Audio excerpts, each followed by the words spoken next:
Hello, today I'm going to talk to you about the colour greige. You may have seen this referred to in magazines, and it's quite simply a combination of grey and beige.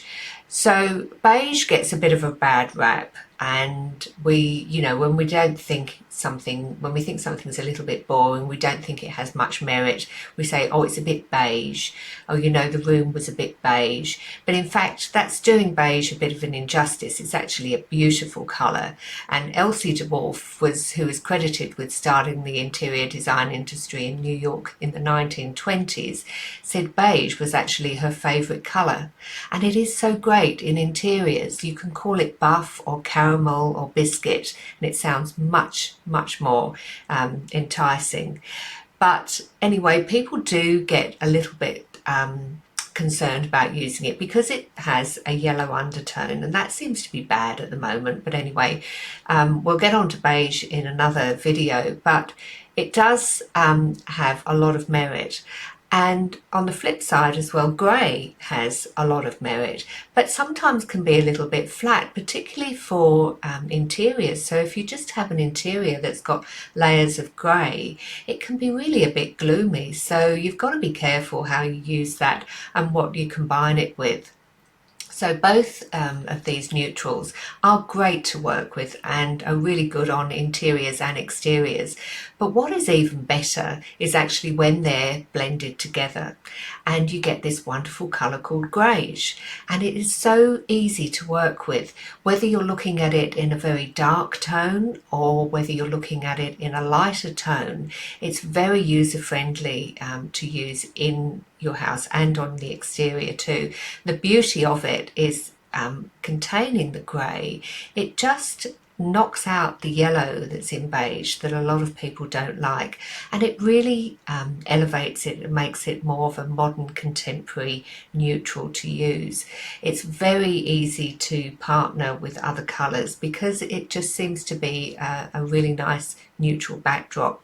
So some of the greige tones here, you can see they're just soft and easy to work with. In this first image here, they're leaning a little bit more towards the beige. So of course with any colour mixing, it depends how much you have of grey in it or how much you have of beige.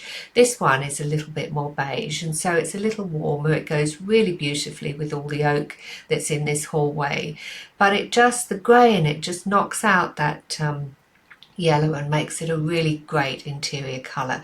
I do really like it used with white trim. So if you think about what the underlying colour in the greige is, whether it's more grey or beige, that will help you to choose the white that goes with it for your ceiling and all your other trim. And I really think that the greige then comes alive when it's partnered with the white. Looking at this kitchen here, it's a little darker and it's a bit more grey, and it looks really great with black hardware. So this is another thing that I like about greige, as well as looking excellent with white, and it looks great with this white bench top. It also looks really smart with black, touches of black. So that is a beautiful classic kitchen, I think, which will be timeless. But if you don't want a white kitchen, this could be a really great alternative for you to use. And then in this image here, we're really going a little bit more towards the grey part of the greige. So you can see that it's a very pale grey almost, but it just isn't quite a grey. So that softness of a little bit of beige there in the undertone works beautifully, and again goes so well with white. Some more images here that this greige has a little bit of a green undertone. You can see that in these colours here, and being a little bit paler, it's really makes a very light and airy look, but very, very sophisticated. I think that this bedroom is very classic, and the Greige really makes that classic look. This would be quite a different feel if it was all painted in white, but you've still got a very light and bright and airy space because you've got lots of white in the shutters and in the ceiling and the bedding.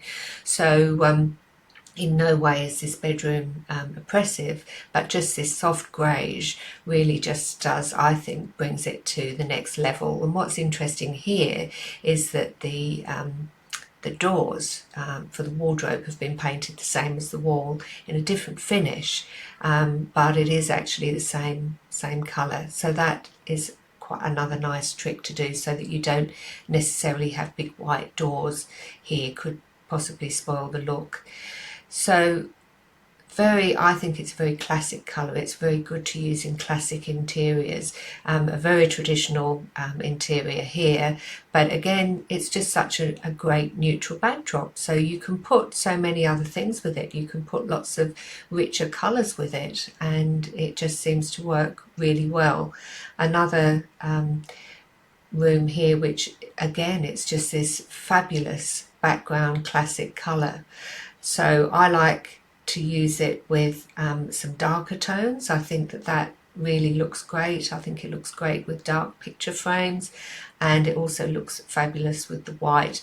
So always think of it as it is just a background colour, and it can almost be a bit of a nothing colour because it doesn't necessarily have the strong vibes that you'd find with a definite grey, and it doesn't have the yellow undertones of the beige. It's just almost like a nothing neutral, that is a real neutral colour for your walls, and then you can layer it with all of these other elements, and it's really very beautiful classic look. Now I have some of my favourite greige paint colours here, so you may have come across some of these. Dulux Natural Wool is a classic for a soft greige tone that has a little bit more warmth in it, whereas Dulux Narrow Neck has a little bit of a green undertone, not terribly obvious, but it's a little bit of a green undertone. And then again, with Wattle Clear Cut, it's a little bit more green, and Hames Minimalist is beautiful greige. And what I love about the Hames paint range, which is the same as Racine, is that it comes in different strengths. So you can have from Hames Minimalist 1 through to, I think it's number 7, and so you can really use these perfectly in a room. You could use number 1 as your trim colour, and perhaps number 3, 4 or 5 for the walls, depending on how dark you want it, and you could use number 7 as an accent. It's also a really good idea for when you're looking at exterior colours too.